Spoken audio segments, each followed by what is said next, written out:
आज है 23 मार्च 2023, दिन गुरुवार। Welcome back to clean news UP. चलिए देखते हैं उत्तर प्रदेश की 25 फटाफट बड़ी खबरों को। यूपी में घर के पास मिलेंगी स्वास्थ्य सुविधाएं, टेलीमेडिसिन से जुड़ेंगे 21,000 वेलनेस सेंटर। यूपी की योगी सरकार स्वास्थ्य सेवाओं की बेहतरी के लिए अहम कदम उठाया है। प्रदेश में स्वास्थ्य उपकेंद्रों को प्रधानमंत्री आयुष्मान भारत वेलनेस सेंटर में तब्दील करने की प्रक्रिया शुरू हो गई। इन वेलनेस सेंटर्स को टेलीमेडिसिन से जोड़ा जाएगा ताकि रोगियों को विशेषज्ञ डॉक्टर्स की सलाह मिल सके। इससे लाखों लोगों को घर के नजदीक इलाज मिलेगा। उप मुख्यमंत्री ब्रजेश पाठक ने बुधवार को स्वास्थ्य विभाग के अधिकारियों को स्वास्थ्य उपकेंद्रों को अपग्रेड कर वेलनेस सेंटर में तब्दील करने की प्रक्रिया में तेजी लाने के निर्देश दिए हैं। मृतक आश्रित कोटे वालों के लिए बड़ा फैसला, चतुर्थ श्रेणी से शिक्षक बनने का पूरा मौका देगी सरकार। मृतक आश्रित कोटे से बेसिक शिक्षा परिषद के उच्च प्राथमिक स्कूल्स में नियुक्त हुए कर्मचारियों के लिए योगी आदित्यनाथ सरकार ने बड़ा फैसला लिया। यदि ऐसे कर्मचारियों की पढ़ाई लिखाई ठीक है और उन्होंने उच्च योग्यता हासिल कर रखी है तो सरकार उन्हें चतुर्थ श्रेणी से सीधे शिक्षक बनने का मौका तो देगी ही, मदद भी करेगी। बता दें कि वर्तमान में यूपी के विभिन्न जिलों में परिचारक के पद पर BTech, LLB, MBA, BCA, PhD आदि डिग्रीधारी कर्मचारी कार्यरत हैं। ऐसे कर्मचारियों को डीएलएड, बीएड का प्रशिक्षण कराकर उन्हें टीईटी में शामिल होने का मौका मिलेगा, जिसके बाद वो शिक्षक पद पर नियुक्त हो सकेंगे। कोरिया से आए भिक्षुओं से सीएम योगी बोले, आप विदेश नहीं अपने पूर्वजों के घर आए हैं। मुख्यमंत्री योगी आदित्यनाथ ने कहा कि भारत और दक्षिण कोरिया के सांस्कृतिक और आध्यात्मिक संबंध शताब्दियों पुराने हैं। इस दृष्टि से आप विदेश में नहीं बल्कि अपने पूर्वजों के घर में हैं। कोरिया के ध्यानपंत श्योन की उत्पत्ति श्रावस्ती के जैतवन से हुई। उन्होंने कहा कि 2000 वर्ष पूर्व अयोध्या की राजकुमारी ने जलमार्ग से दक्षिण कोरिया की यात्रा की, जहां उनका विवाह राजा किम सुरो के साथ हुआ। वहां उनका नाम हु वांग आंक पड़ा। उन दोनों से कड़क वंश की स्थापना हुई। वर्तमान समय में दक्षिण कोरिया में एक बड़ी आबादी इस वंश से जुड़ी हुई है। नवरात्र पर बड़ा तोहफा, आंगनबाड़ी के 52,000 पदों पर नियुक्ति का रास्ता साफ। चैत्र नवरात्र पर योगी आदित्यनाथ सरकार ने आंगनबाड़ी भर्ती प्रक्रिया शुरू होने का इंतजार करने वालों को बड़ा तोहफा दिया। शासन की ओर से आंगनबाड़ी के 52,000 खाली पदों पर नियुक्ति के लिए चयन प्रक्रिया का पुनर्निर्धारण करते हुए आदेश जारी कर दिया गया। अब बाल विकास परियोजना कार्यक्रम के तहत आंगनबाड़ी, मिनी आंगनबाड़ी कार्यकर्त्री और सहायिकाओं की नियुक्ति में भी आर्थिक रूप से कमजोर वर्ग को आरक्षण का लाभ मिलेगा। यूपी में हिंदी में गाड़ी का नंबर लिखवाने पर कटेगा चालान। उत्तर प्रदेश में अगर आपकी गाड़ी का नंबर हिंदी में लिखा है तो जुर्माने में जेब ढीली करनी होगी। परिवहन विभाग के नए नियम के मुताबिक हिंदी नंबर प्लेट और साथ ही हाई सिक्योरिटी नंबर प्लेट न होने पर गाड़ी का 5,000 का चालान काटा जाएगा। ये नियम पूरे प्रदेश में लागू कर दिया गया है। यूपी में छात्राओं को मुफ्त में मिलेगी साइकिल। यूपी सरकार ने अनुसूचित जनजाति से ताल्लुक रखने वाली कक्षा 6, 9 और 11वीं की छात्राओं को फ्री साइकिल देने का फैसला किया। सरकार ने इसके लिए बलरामपुर, लखीमपुर और वाराणसी में टेंडर जारी कर दिया। योगी सरकार की इस पहल से लगभग 2,500 छात्राओं को लाभ मिलेगा। सरकार की इस मुहिम को महिला सशक्तिकरण के रूप में देखा जा रहा है। यूपी के 25,000 होमगार्ड्स को मिली बड़ी राहत। गृह विभाग ने 1 साल बढ़ाया समायोजन। पुलिस विभाग में ड्यूटी दे रहे 25,000 होमगार्ड स्वयंसेवकों की सेवाएं अगले वर्ष तक बनी रहेंगी। प्रदेश की शांति एवं कानून व्यवस्था और यातायात प्रबंधन में उनकी भूमिका को देखते हुए गृह विभाग ने 1 अप्रैल 2023 से 31 मार्च 2024 तक के लिए फिर से अनुमति प्रदान कर दी है। प्रदेश के जेल एवं होमगार्ड्स राज्य मंत्री धर्मवीर प्रजापति ने बताया कि प्रदेश में सिपाहियों की रिक्तियों के सापेक्ष गृह विभाग उनके स्थान पर होमगार्ड्स की सेवाएं लेता है।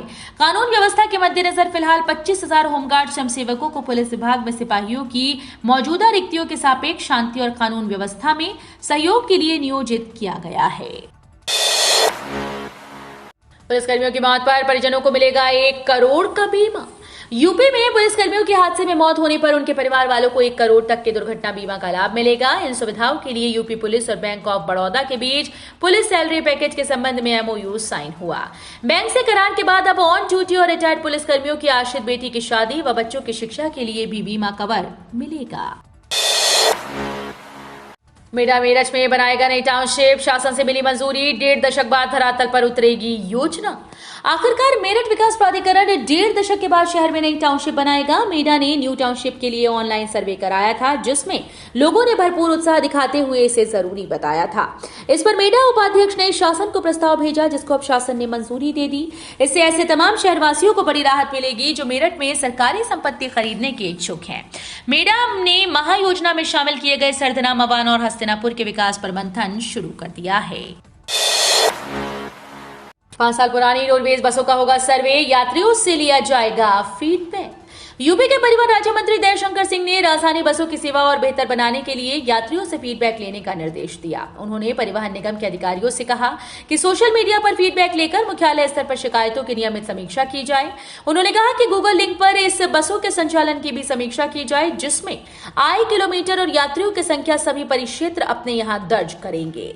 बसों की फिटनेस पर विशेष ध्यान देने का निर्देश देते हुए मंत्री ने कहा कि समीक्षा में जिन परिक्षेत्रों में कमियां या शिकायतें पाई जाए, वहां कमियों को निस्तारित कराया जाए। अमेठी के आरिफ व सारस की दोस्ती को वन विभाग की लगी नजर। अमेठी के आरिफ और सारस की दोस्ती टूट गई क्योंकि वन विभाग की इस दोस्ती को नजर लग गई। अमेठी के आरिफ व सारस सोशल मीडिया पर खूब सुर्खियां बटोरे। आरिफ बाइक से चलते थे तो सारस भी उनके साथ हवा में बातचीत करते हुए उड़ता है। दोनों की दोस्ती से प्रभावित हुए पूर्व सीएम अखिलेश यादव ने आरिफ के घर जाकर मुलाकात की थी।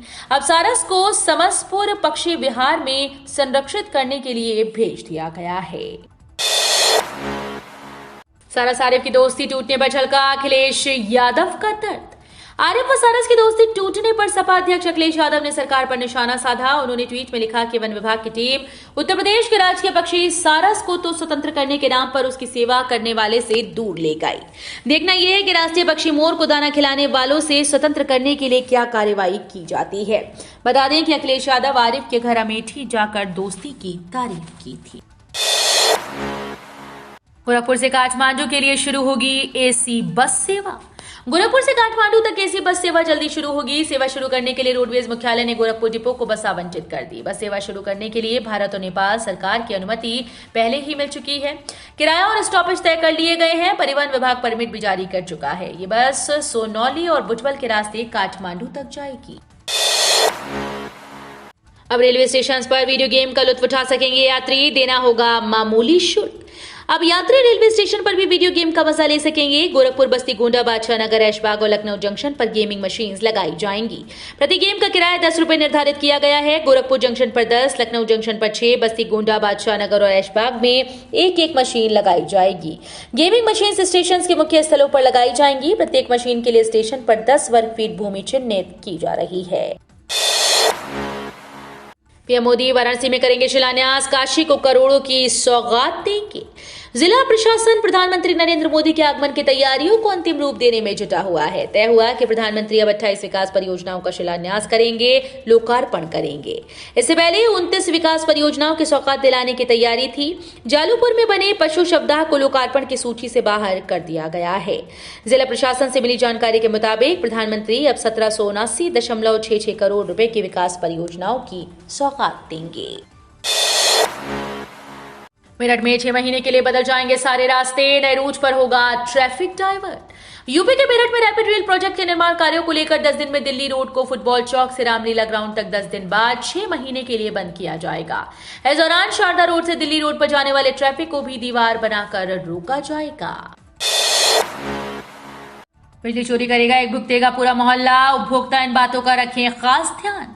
एक उपभोक्ता ने बिजली चोरी की तो पूरे मोहल्ले की बत्ती गुल हो जाएगी। आगरा में निजी कंपनी टोरेंट पावर ने बिजली चोरी रोकने और सुरक्षा को ध्यान में रखते हुए ग्रुप मीटरिंग शुरू कर दी है।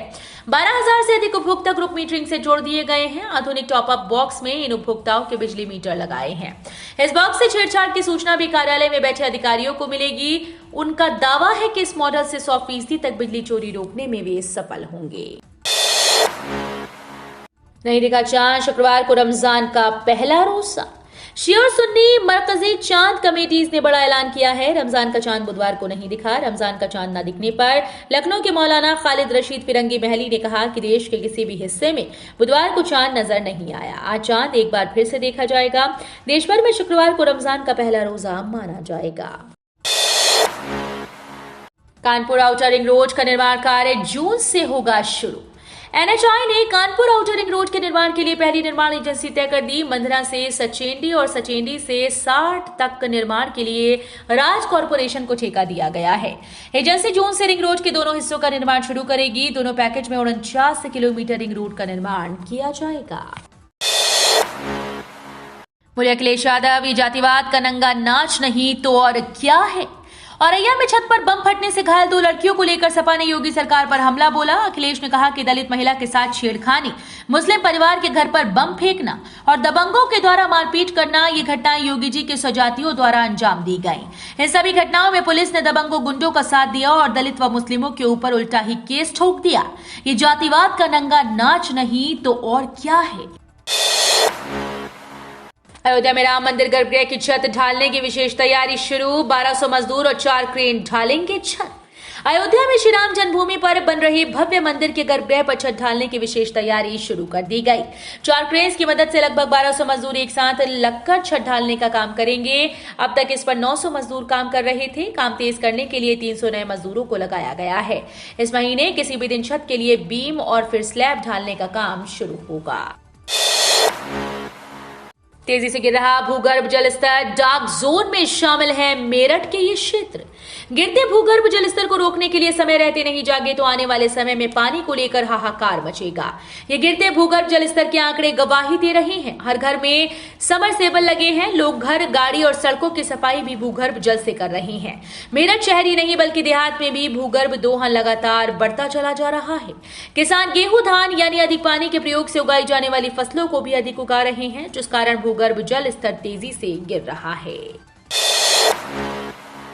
मलेरिया विभाग में नियम विरुद्ध नियुक्त 76 कर्मचारी होंगे बर्खास्त। प्रदेश में मलेरिया विभाग में 76 दैनिक वेतन भोगी कर्मचारियों को नियम के विरुद्ध तरीके से विनियमित करने का मामला सामने आया। जिन 90 दैनिक वेतन भोगी कर्मचारियों को मलेरिया विभाग से वर्ष 2000 में हटा दिया गया था, उनमें से 76 कर्मचारियों का गलत ढंग से विनियमितीकरण कर दिया गया। स्वास्थ्य विभाग के निदेशक डॉक्टर राजा गणपति आर की ओर से शासन को पत्र लिखकर इन सभी कर्मचारियों को बर्खास्त करने की सिफारिश की गई। यूपी नगर निकाय चुनाव में क्लिक पर हट जाएंगे 3 लाख डुप्लीकेट वोटर। यूपी में निकाय चुनाव की तैयारियां चल रही हैं, लेकिन मतदाता सूची में 3 लाख से ज्यादा डुप्लीकेट वोटर पूरे सिस्टम को परेशान कर रहे हैं। हर वार्ड में एक मतदाता के 8 से लेकर 10 जगह नाम है। इसी तरह कुछ मृतक भी मतदाता सूची में शामिल हैं। इनमें से किसी का विलोपन नहीं हुआ। अब राज्य निर्वाचन आयोग ने डुप्लीकेट मतदाताओं का सत्यापन करने के लिए उनकी सूची भेजकर 25 मार्च तक इस कार्य को करने के निर्देश दिए हैं। पश्चिमी विक्षोभ से फिर बदलेगा मौसम, गरज चमक के साथ बारिश। उत्तर प्रदेश में अभी 2-3 दिन तेज हवा, बारिश और ओलावृष्टि के आसार बने रहेंगे। अगले 24 घंटे में एक नया पश्चिमी विक्षोभ सक्रिय होगा, जिसका असर 24 मार्च तक राज्य में दिखाई देगा। यूपी मौसम विभाग की माने तो 29 जिलों में बारिश का अलर्ट जारी किया गया है। इन जिलों में 35 किलोमीटर प्रति घंटे की रफ्तार से हवाएं चलेंगी और गरज चमक के साथ बारिश हो सकती है। वहीं आज से फिर मौसम में बदलाव होगा और शुक्रवार को बारिश की भविष्यवाणी की गई। तो ये थी आज की 25 फटाफट बड़ी खबरें। अगर आपको न्यूज पसंद आई हो तो वीडियो को लाइक और शेयर जरूर करें। धन्यवाद।